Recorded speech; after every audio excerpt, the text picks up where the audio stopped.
Hello and welcome to the Technology Policy Institute's podcast, To Think Minimum. Today is May 17th, 2021, and I'm your host, Bob Hahn. I'm delighted today to be speaking with Adam Gamoran. Adam is president of the William T. Grant Foundation. Before that, he was a professor of sociology at the University of Wisconsin-Madison. Adam, welcome and thanks for joining To Think Minimum. Thanks, Bob. It's good to be with you. Today, we're going to be talking about the production and use of various kinds of evidence in policymaking.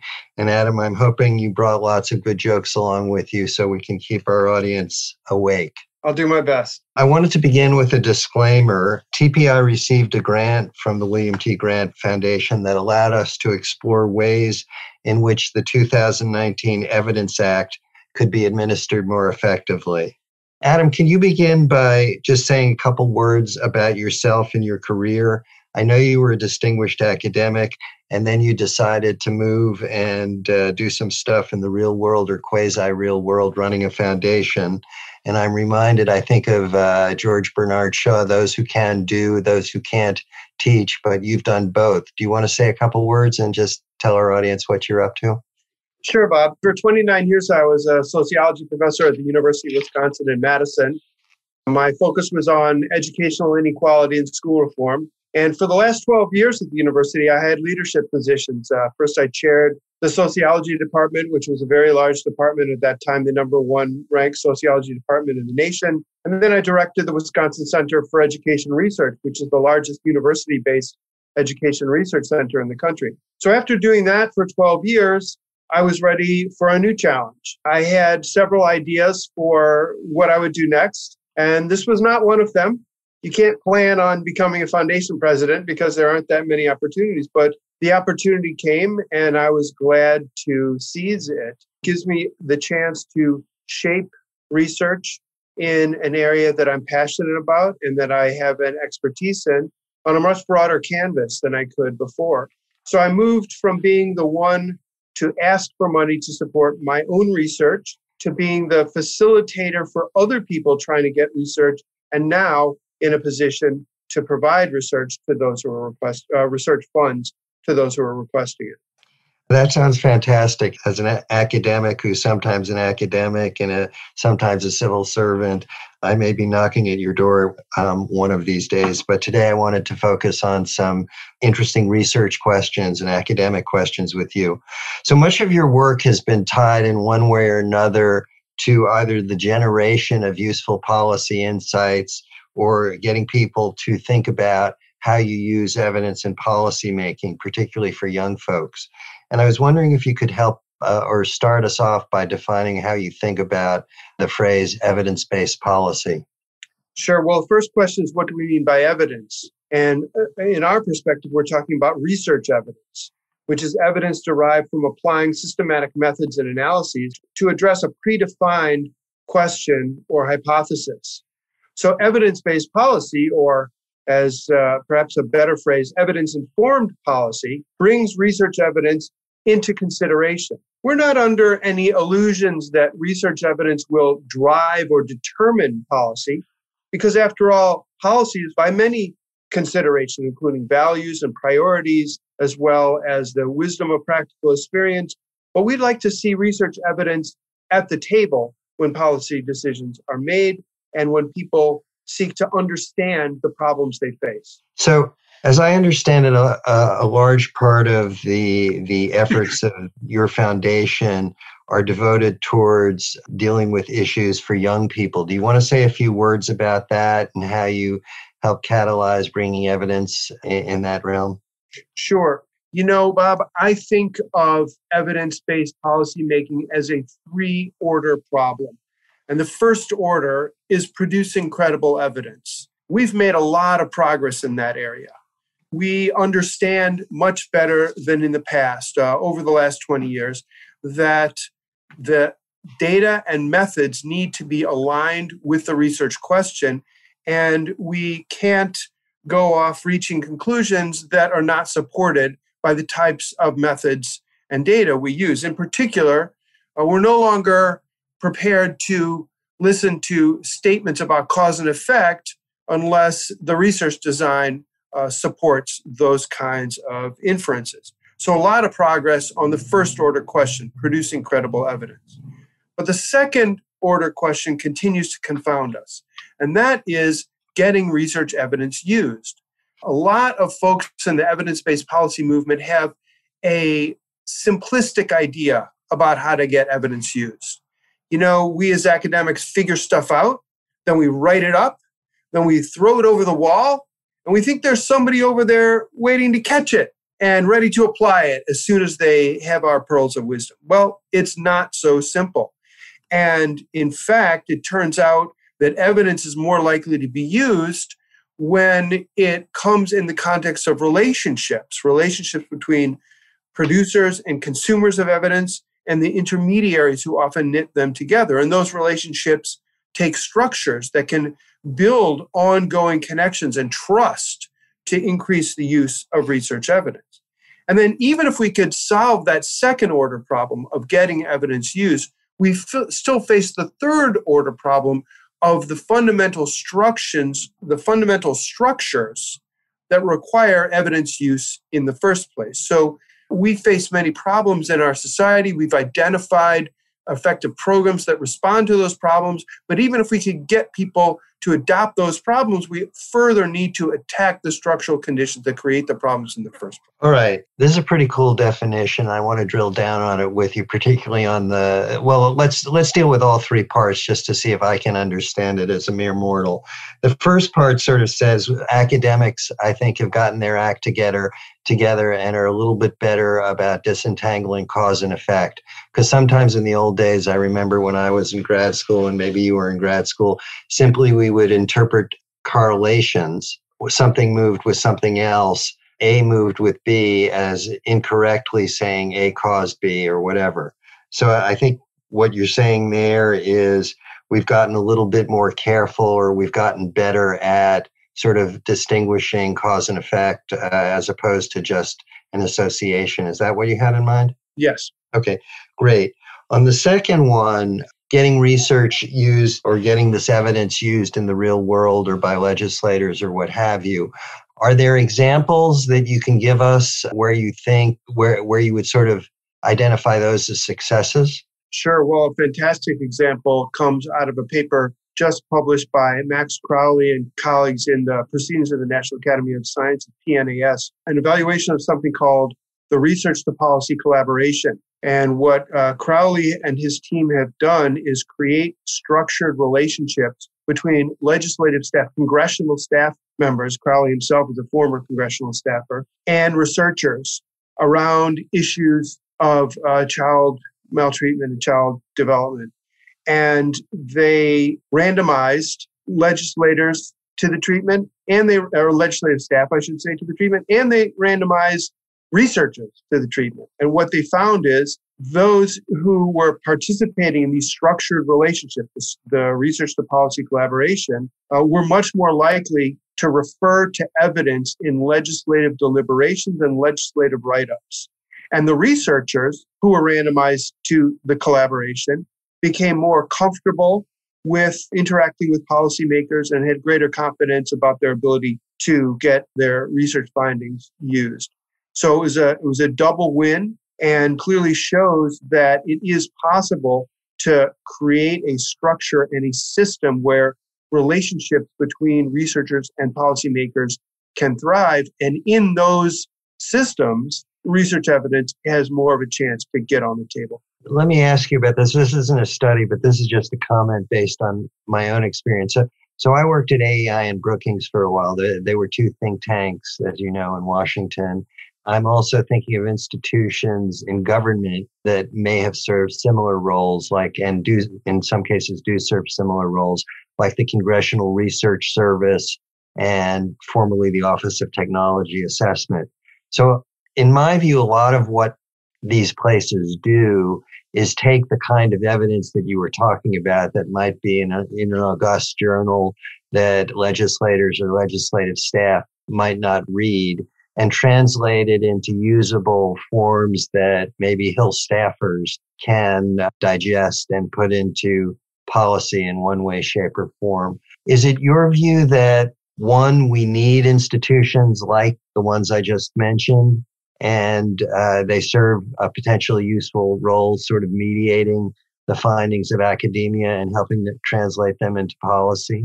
Well, we do need those sorts of institutions because making research timely, accessible, and relevant is important, but it's not enough. That's one thing we've learned. Being able to communicate your findings clearly to an audience that's interested is not enough to get the evidence used. It turns out that building some kind of relationship so that the researcher is responsive to the interests and concerns of the policymaker is another important ingredient. Right. We as researchers, if we happen to wake up and be interested in getting our findings used in the real world, need to think about not just generating a new idea or a better mousetrap, but the sort of insights you offered a couple minutes ago about how you actually get this stuff used, how you get staffers to listen to it. And part of that is developing relationships. Can you help me on the third leg of the stool? You mentioned something about structures and that being important for evidence. Can you expand on that a little bit? Sure. So the William T. Grant Foundation supports research to improve the use of evidence in policy and also to reduce inequality in youth outcomes. So problems of inequality can be addressed by effective programs that successfully advance the chances of the young people who are targeted by them. But those programs need to exist because we live in a discriminatory, oppressive, racist society that creates the need for those programs in the first place. And if we could attack those structures at their roots, then we'd be better positioned for the program effects to actually make a difference in the long run. Okay, so let me see if I understand this, because you come from sort of a sociological bent and I come from an economics type bent. So when I think about this, what you're saying a little bit, I think about the work of people like Doug North, who got a Nobel Prize, who talked about institutions matter a lot for how society evolves, for things like people's well-being and economic growth and so forth. Are you saying that we need to sort of rethink the institutions that yield certain outcomes and maybe look at ways to redesign certain of those institutions? Sure, we do. But a lot of the inequality generating policies we have can be reversed even, through our legal system, even in the absence of institutional change. So we have all kinds of incentives in our tax system that help the wealthy advance and leave the poor farther and farther behind. Those kinds of policies can be reversed. We have racially discriminatory practices that have been continued for decades through our mortgage system, through our lending system, through school assignment policies. These can all be reversed. So if that's what you mean by institutional change, then yes, I'm on the same page. Not sure what I mean. I was asking you as the guru to help me answer that one. Let me ask you, since we're on a timely topic, inequality, which you've given a lot of thought to. The Biden administration has made steps in the direction of trying to address issues of inequality. It's issued a lot of memos and executive orders related to reducing racism and promoting equity. Do you think any of this is going to make a difference, and why or why not? Absolutely. President Biden's executive order has made a difference. Some of the worst successes of the Trump administration occurred towards the very end. For example, an executive order that banned anti-racist education on the part of government agencies, government contractors, and even government grantees, that most universities felt they were prohibited from continuing their diversity and anti-racist training. Well, President Biden reversed that on day one of his administration with his executive order on racial equity. And moreover, the order calls for federal agencies to prioritize equity in their planning, their budgeting, and their decision-making. So that's going to make a difference in the short term. Now, in the long term, a lot more has to happen than an executive order. But President Biden started us off in the right direction on his first day in office. So let's say that you were President Biden's special assistant for implementing this stuff. I need you to help me because I'm a sort of lowly economist here. What do you mean here by promoting equity? Because when economists think about equity, they sometimes provide different kinds of definitions, like certain groups benefit from a policy and certain groups incur the costs, or certain groups may do better than other groups, like the rich or the poor, or the black or the white, or the pink or the green. How do if you were charged with helping him implement this, how would you do this concretely? Yeah, well, that's a great question. First of all, we can think about inequality in two ways. We can think about it as the overall distribution of some valued good like income or education, or we can think about it as group differences like the black-white wealth gap. So on the first, many have argued that some degree of inequality is required to motivate performance. Well, that may be true, but what we know is that we don't need as much inequality as we have now, because we used to have a lot less of it, and we had a very productive economy. So we could have less inequality in the sense of overall distribution. When it comes to group differences, there's no moral, social, or economic reason to justify group differences, so those should be eliminated. As far as what are the steps we can take, in the United States, we have a lot of opportunity hoarding, keeping benefits for those who are already advantaged instead of extending them to the disadvantaged. Opportunity hoarding policies that, for example, unlike most countries, we have no paid, federally mandated paid parental leave. So if you're in a wealthy family, you can take time off because you can have only one earner at a time. But if you're in a less wealthy family, you can't afford to do that. Another example, we tax capital gains at about half the rate as ordinary income. Well, you only get capital gains if you're rich enough to have money to invest. So those who are poor don't get that benefit. We have all sorts of tax credits that you get, but if you're too poor to pay taxes, you don't get those benefits. So we can work, and President Biden has already worked to already put in place some steps to change that.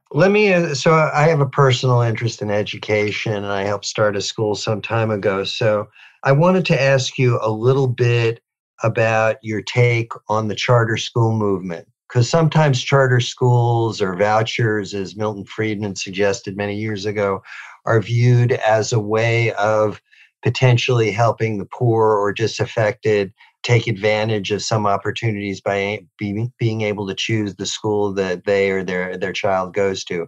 I was wondering what your take on the evidence was on whether they work and whether you think it's a good idea. And if you think it's a good idea, how should they be rolled out or encouraged? Well, you've asked two very different questions, Bob. The question about vouchers and the question about charter schools have very different answers. True. So the recent research on vouchers is not encouraging. We've had negative effects of vouchers for private schools in DC, in Indiana, in Louisiana, and it's not looking like a very promising route to advance the education of anybody, including those from economically disadvantaged backgrounds. Charter schools is a different story. For a long time, the answer to the question about effects of charter schools on achievement was variability. Some charter schools produce higher achievement than the traditional public schools that they drew from. Some produce less achievement. But over the last 5 years, evidence is accumulating that a certain type of charter school, some call it no excuses school, I call it schools that follow an effective schools model. These schools are producing higher achievement for low-income minority students than the traditional public schools from which those students are drawn. Not only are they producing higher achievement, but it appears that their effects may be long-lasting. The early evidence suggests that they may have benefits for high school completion and college enrollment. And soon we'll know about effects on college graduation and even labor market outcomes. And So these are from carefully controlled studies, either based on lotteries or based on rigorous quasi-experimental designs that allow us to have some confidence in the causal attribution of these effects. So can you tell us a little bit more about what you mean by no excuses here, or whatever acronym that you use? So back in the 70s, there was something called the effective schools movement. And the effective school movement said that schools that have good discipline and order, that monitor students' progress frequently, that have a relentless focus on classroom instruction. These are the kinds of schools that help urban, low-income minority students succeed. Most famously, Ron Edmonds was a Harvard scholar who emphasized this view. And today we have these so-called no excuses schools like the KIPP academies that follow the same principles. And they have been shown to be successful. KIPP Success Academy in New York City, others that have had rigorous evaluations are showing these effects consistently. So I have a question or a couple questions about disadvantaged youth. Is there any truth to the saying that it's better to be investing in young folks when they're younger as opposed to when they're older? It is certainly a good idea to invest in kids when they're young. We can be confident of that. What I'm most interested now, I would say, is in the complementarity of effects, because in many studies, early investments have effects that fade out over time. There's some high-profile studies where the effects don't appear until decades later, and those are very important. But in other cases, the effects fade over time, and it seems like it may require continued investment. So a high-quality preschool followed by a better resource school may get you even more bang for the buck. I certainly don't agree with the argument that says it's not worthwhile to invest in kids as they go through elementary school, reach adolescence, and through high school and transition to the workforce. Those investments are also worthwhile. First of all, kids who are struggling at those ages, we have a responsibility to support them, to help them. And second of all, those investments also have long-term payoffs. I can give you some examples, Bob. You know, our foundation has supported some research that has yielded high-profile findings for programs that are actually reducing inequality in youth outcomes. One example is summer youth employment opportunities in Boston. We had a study by Alicia Modestino, an economist at Northeastern University, showing that investments in summer youth employment pay off for less crime and more educational attainment. And she's continuing that work in Boston. We supported the study of lead hazard reduction. Counties that took federal money to reduce lead in their communities not only yielded better health outcomes, but also better test scores for kids in those communities. We've supported research that has shown that when community members bring lawsuits against schools in cases of homophobic bullying, there have been two sorts of outcomes. When the plaintiffs win the lawsuit, homophobic bullying in those schools declines. And when the plaintiffs lose the lawsuit, homophobic bullying has actually increased. And we've supported some studies with negative findings. And, you know, research that shows null effects or negative effects can also be informative. So, for example, online credit recovery programs in one study we support does not confer the same benefit for labor market outcomes as kids who complete high school by taking classes in school. So those are some examples of programs that do reduce inequality, that have had some high profile and that pertain to older kids, not just infants and preschoolers. Let me ask you about that online study, especially in light of what everyone's experiencing now with COVID. Are you concerned about generally children falling behind because of COVID, behind what they would have otherwise? And in particular, is there a bias towards disadvantaged kids falling even further behind? Well, I'm deeply concerned, Bob, and I want to stress 2 points. And the first point is the one that you have focused on, which is how the pandemic has exposed in even sharper relief the deep cleavages we have in our society between advantaged and disadvantaged population, between racial majority and racial minority children. And these differences have been exacerbated by the pandemic. I don't think there's any doubt about it. But the second point is that we're not just talking about test scores here, because there are social emotional damage that has been done to young people. And I don't think we know the scope of that yet, but it's impossible not to anticipate that such damage has occurred. And I think it's going to be a long time before we can respond to those challenges. All of the experience we've had with online teaching and learning, of course, there are some kids who thrive in it, but many more who don't. And so this online credit recovery case or the case of virtual charter schools, it's common to obtain negative findings in such studies. And now we have a whole nation that's gone virtual. And this is not to bash teachers, by the way. If you've been close to education over the past 15 months, you've seen how desperately hard so many teachers are working to hold it together under impossible conditions. But it is a consequence of the situation we're in and the paltry response we've had to educating all children in this terrible environment. So some economists, I'm not an expert in this, but some economists have said that the public health community may have been too focused on just COVID because there are a lot of these other negative effects. We've touched on one with education, but there are a whole bunch of other effects on adults and children. Do you think that should, other things equal, tilt the scales towards opening more quickly? Or a tough question, or you haven't thought about it? I've certainly thought about it. I don't think you can be living in this year without thinking about that question. And I think that I can certainly say that those considerations, the negative side of having schools closed, ought to be given very substantial consideration. I think the losses are greater than we have yet realized, not only in test scores, but especially in trauma and its long-term consequences in social emotional conditions, in socialization. All of that should be weighed carefully. And I certainly hope that all schools will be fully open in fall 2021. Gotcha. So let me return to you presented a lot of cool ideas about what was working and a couple of things that weren't working. Do people either at your foundation or out there in academia or somewhere try to rank these in a way that you can get maximum bang for your buck in terms of if you want to invest in children or particular groups of children to either reduce inequality or help them with opportunity?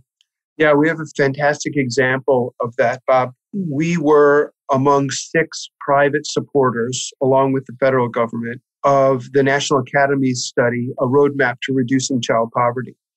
And that weighed a variety of responses to its charge, which was to find a way to recommend ways to cut child poverty in half within 10 years.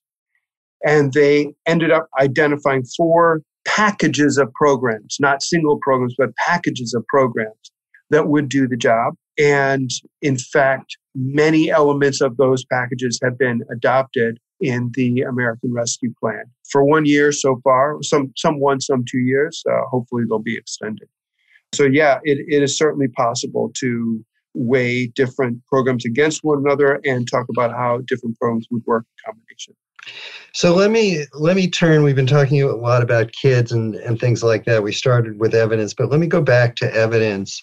And I know you testified before the Commission on Evidence-Based Policymaking because I happened to be there and you did a great job.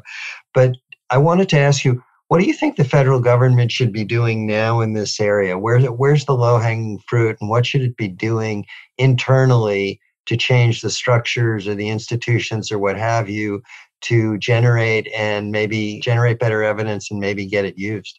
Yeah, so I think the Commission on Evidence-Based Policymaking had a strong set of recommendations. The Foundations for Evidence-Based Policymaking Act, which enacted many of those recommendations, was well conceived and well positioned. And there's more coming out of the Commission that I think needs to be done. I think the federal government could do a much better job of ensuring that the data that it already collects are used to inform the government on smart policy. The government could pass a National Secure Data Systems Act, which is something that's under consideration and was a recommendation of the Commission, which would create a system to link government data sets to be used by researchers both inside and outside of government. I think we could see more partnerships between policy offices and research offices in government so that there would be greater use of the research findings that our own government offices are producing and partnerships that would involve researchers out of government. And I'm talking and this pertains not only to the federal, but also to state and local governments. as well. So these kinds of partnerships, as I was describing before, build trust and create opportunities for collaboration, as in the research to policy collaboration model, and create conditions where evidence gets used. I think the federal government could require that states that create data systems using federal dollars make those data systems available for research and analysis on a de-identified basis. And that's not something that's happened in the past. And so as someone who's used national data and been greatly frustrated by the inability to link those data to state administrative data, I think that's a direction we should go. So there's a lot the federal government could do to further implement the recommendations of the Commission on Evidence-Based Policymaking and advance the prospects for evidence use. I think President Biden's memorandum on scientific integrity, which he issued on the sixth day of his administration, also stakes out a good beginning for the Biden administration, stating that evidence has made a comeback. We are going to support the production and use of evidence in our decision making. We're going to be guided by science. And I think it was important for the Biden administration to take that stand in light of what had happened in the last year of the Trump administration. You know, Bob, in August of 2019, I wrote an essay for Science that explained that even in the Trump administration, with all the hostility to science we had seen, there were still many examples of scientific evidence helping to guide government policy. Well, that essay did not age well as we entered into the pandemic and we saw the most horrific rejection of science, at least of my lifetime, that we've seen from the federal government. I think the Biden administration took an important stand to confront that and turn it around immediately. And hopefully that will translate into real actions such as those I've described. Let me press you on the science thing a little bit, but through a different lens. And I may not have this perfectly right or correct, but I think President Biden or candidate Biden said we're going to let science dictate things. And my take on this is that science can, provide you with some evidence, but ultimately somebody's got to make a value judgment about whether you close the schools, this, that, or the other thing. Where do you come from on this? Yeah, I completely agree with that stance, Bob. And it's like I said at the beginning, evidence-based policy should better be labeled evidence-informed policy, because policy is never going to be driven or rely solely on evidence. Research evidence needs to be among the considerations, but there are always going to be value judgments and priorities and the wisdom of experience and, information coming from many different sources, many kinds of priorities that will be part of the calculation. The problem is, though, that sometimes evidence is entirely disregarded, or sometimes the evidence is cherry-picked after the decision has been made. And we are seeking circumstances where evidence is used both in a conceptual way to help frame the problem and identify possible solution sets, and instrumentally to identify the costs and benefits to one decision over another decision. So let me ask you, some academics and others have suggested putting in a certain fraction of a budget and allocating that to evaluation on big programs or all programs, like maybe 1% or 0.5%. We can pick the number. What do you think of that idea? And is there any, chance of politicians taking that seriously? The idea being that if we know whether a program is working as we do it or after the fact, we can do better going down the line. Yeah, generally speaking, I think that's a good idea. We have to acknowledge some efforts lend themselves to evaluation better than others. But for those that do, we should be evaluating them. I always talk about the intersection of two considerations. One is importance. So how important is this effort? And two is feasibility. How feasible is it to evaluate? When those two intersect, we should absolutely devote part of the budget to evaluation. And it's not just so that we can kill programs that don't have the effects we're looking for at the beginning. It's so we can improve programs. It's so we can fine-tune them or turn them around or implement them in different ways so that they'll have their desired effects. So let me ask you, I agree with what you just said. Let me ask you, if you were to give the government Trump, Biden, whoever, a grade on how well it's using evidence in decision making, what would that grade be and why? I know you're a tough grader because you were an academic. My grade would be incomplete. And the reason it's incomplete is because they don't do it very well, but there's more to learn. You know, Ron Haskins wrote a book with his collaborator, Greg Margolis, called Show Me the Evidence, Obama's Fight for Rigor and Relevance in Social Policy. And he focused on the tiered evidence programs where the program got more money if it had better evidence to support it. Well, that effort, even the effort to bring evidence in the Obama administration, had some ups and downs, some bumps in the road.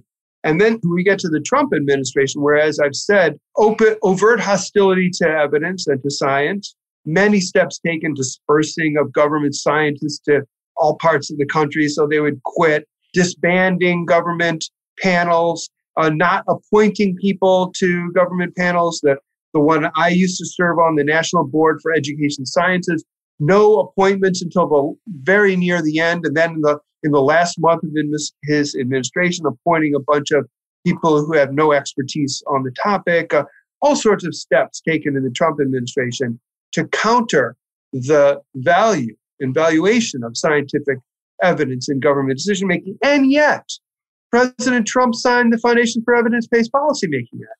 President Trump signed the Family First Prevention Services Act. Many other examples of opportunities where evidence did enter into the Trump administration until, sadly, tragically, the last year when we needed science and evidence most of all in battling the pandemic, we just got destroyed. But President Biden, on his 6th day in office, signed a memorandum on scientific integrity. So, we're working on it, but it's certainly graded incomplete. So do you think, ignoring presidents for a moment and talking about the Senate and the House Congress, do you think there's an opportunity to sell some of the ideas that you've been critical, that you played a critical role in as an academic and now a foundation leader, sell what you call evidence-informed policy on the Hill? Because my take on this, let me tell you my bias, is that it's pretty hard to object to these ideas. Who could be opposed to having a little better evidence when you're thinking about policy? On the other hand, it's probably not uppermost in a legislator's mind if he or she wants to get reelected. What's your take on moving the ball forward here in terms of Congress? Well, every elected official starts with the first priority of getting reelected. So a person is naive if one doesn't take that into account. But with that in mind, legislators also want to make a positive difference for their district, for their states, and for their country. And so many legislators, in my experience, from both sides of the aisle, are interested in the evidence. That's why Congress funded half of the National Academy's Committee on a Roadmap to Reducing Child Poverty. That's why it's funding a new study on reducing intergenerational poverty. That's why, so the federal government is the biggest source of funding for scientific research. There are many champions of scientific research in Congress. So I think there is sincere interest on the part of legislators in the evidence on the issues that they're passionate about. Again, it's not going to be determinative, but it will be informative. So you've been working in this area for a long time. How has it changed since you got into it? The first thing to say is that the quality of evidence has improved. So in my own area of research education, I think we can have more confidence in the research findings today than we could 20 years ago or 38 years ago when I first got into the business. And the quality of evidence has improved. The use of evidence has made much less progress. On the whole, the idea of evidence-based policy remains naive. Most people still have the idea that there's a linear process where you make a hypothesis, you test the hypothesis. If the program is effective, everybody adopts the program. It reminds me one time, a long time ago, when I was fishing. I'm not much of a fisherman, but I used to have some friends who were fishermen. And we were out on a lake in a little rowboat, and everybody was using different baits. And one guy who was using minnows got a nibble on his line. So he says, switch to minnows. And everybody switched to minnows. Okay, well, we didn't catch a lot of fish that day. And, if you have some program X that is effective in a rigorous study, that doesn't mean everybody's going to switch to program X. And if they do, it's not all going to have the same consequences as it did in the original trial. So it's just not that simple, but we're learning much more. The science of knowledge utilization has improved, and we're learning lessons that can be put into place. And in the long run, I think we will see policymaking more informed by science than it has been in the past. So let me ask you, foundations are particularly influential in cutting edge issues like the William T. Grant Foundation. In your view, are they making better use of evidence, generalizing at the risk of generalizing a little bit, or at least some of them? And are they, making better use of the kinds of techniques that you were talking about during our discussion? So a lot of foundations start with the answer, and they want to fund work that drives towards the answer that they've already decided on. The William T. Grant Foundation does not work like that. We start with questions, and we think the research community will be better at coming up with answers to the questions than we could be sitting around our little conference room. So for foundations that support research as we do and that aim to improve the way evidence from research is used in decision making, I think there are opportunities to put into practice the lessons that I've expressed. Not all foundations operate in that way, but for those that do, I think there are real opportunities. We've been talking with Adam Gamoran, president of the William T. Grant Foundation.